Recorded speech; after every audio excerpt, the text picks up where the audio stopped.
Hello, welcome again. We are covering subject compressible fluid flow for civil services main, IFS and GATE aerospace exam. So the next topic in this subject is one-dimensional flow. So to understand one-dimensional flow, consider an airplane having pointed nose like this, okay, and it is moving with an speed of Mach number 1.06.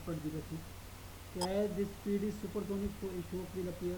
So that is the shock wave, and this is your bow type of shock wave, and it will be it will remain detached from the aeroplane. As Mach number is further increased for up to 1.45, then this shock wave start getting attached to the skin and it will become oblique. So this bow type of shock wave can be taken as normal shock wave, and this will be a oblique shock wave. So just reading these out, when speed of a when the speed of bullet shaped airplane is increased slightly over Mach 1, say at 1.06, it created a bow shock wave that was detached from the body, slightly upstream the nose. Okay. So this is the case. Speed here is 1.06, and this is your detached shock wave, and this is airplane.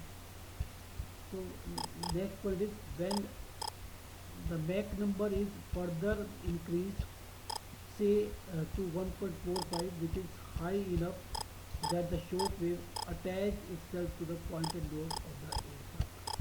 So when the Mach number is increased to 1.45, the shock wave gets attached to the aircraft.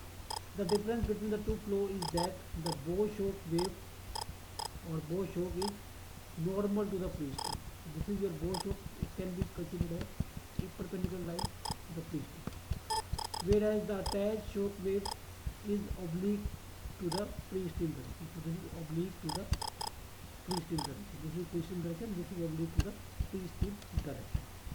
Okay, so this is about pointed nose. When the blunt nose body is there, um, then when the blunt nose body is there, then the shock wave will the bow shock will wave will always be detached from the airplane and will be closer to the airplane than blunt nose is there, and this oblique shock wave will be far away from the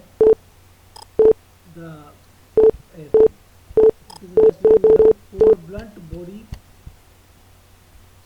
for blunt nose body in the supersonic flow, the bow shock wave is always detached from the body. If the bow shock wave will always, in this case also it is detached, and in this case also it is detached from the body. Moreover, near the nose shock is nearly normal to the free stream. So if bow shock is near to the plane, then it will be nearly normal to the free stream, and away from here it is, when it is near to the plane, it is oblique. But in the blunt case body, in blunt nose body, it is reverse. This will be your the closer shock will be a normal shock, and far away shock will be a oblique shock from the body. Moreover, near the nose, the shock is nearly normal to the free stream. Away from the nose, the shock gradually becomes oblique. If it is away from the nose, then it will become oblique if it is blunt nose body. In this case, it is sharp nose. Okay. So, so the normal shock can be considered as one-dimensional flow case, and oblique shock is considered as two-dimensional flow. However, in case of oblique shock, there are two components of shock. One is a normal component and normal to the free stream, and other is your along the free stream. Along the free stream, there is no shock. So it means the portion of the shock wave that are perpendicular to the free stream are called normal shock.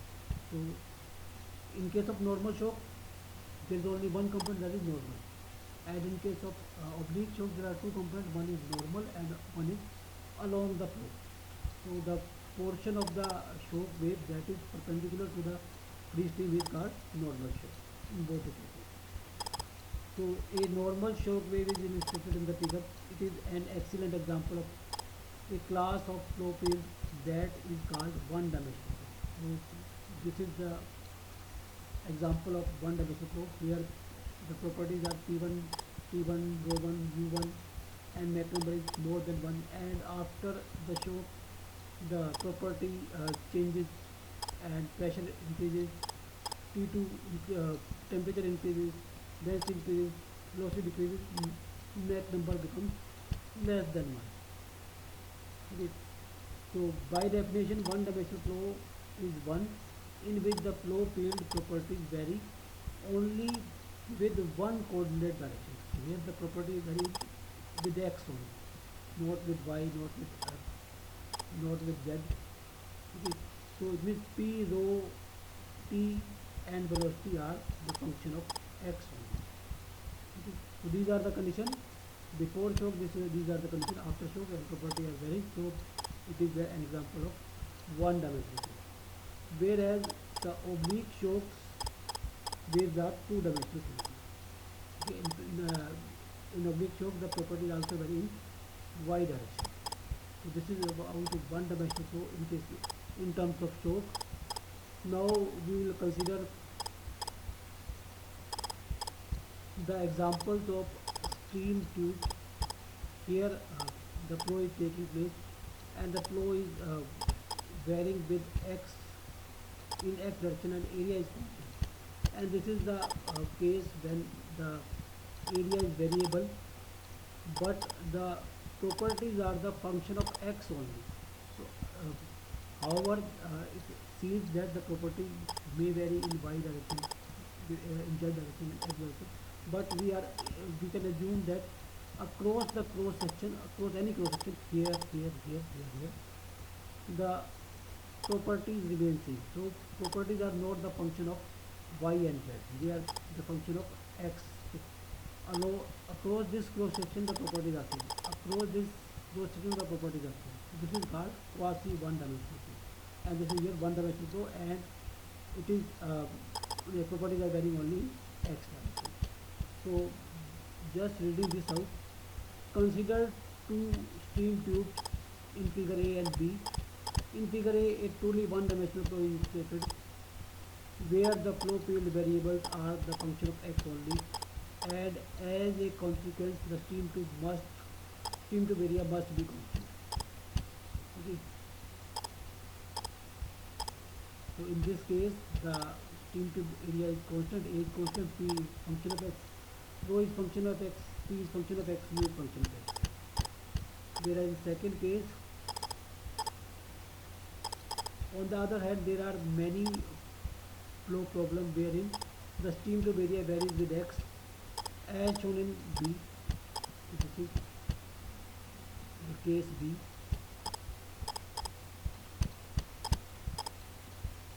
This is the case B.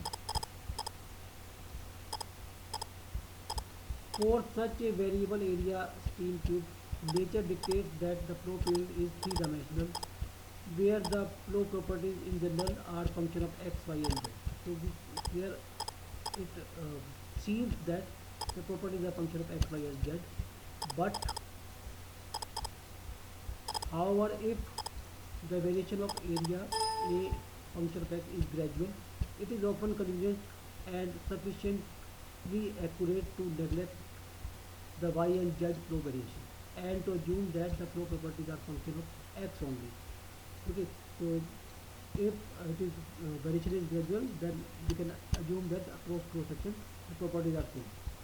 This is tantamount to assuming uniform properties across the flow at every x station. So here we can assume the property constant, here we can assume property constant, but if we compare these two sections, the properties are different. So it means the properties are varying in x direction. Such a flow area varies as a function of x, but where it is assumed that P, rho, T and U are still the function of x only, is defined as quasi one dimensional flow.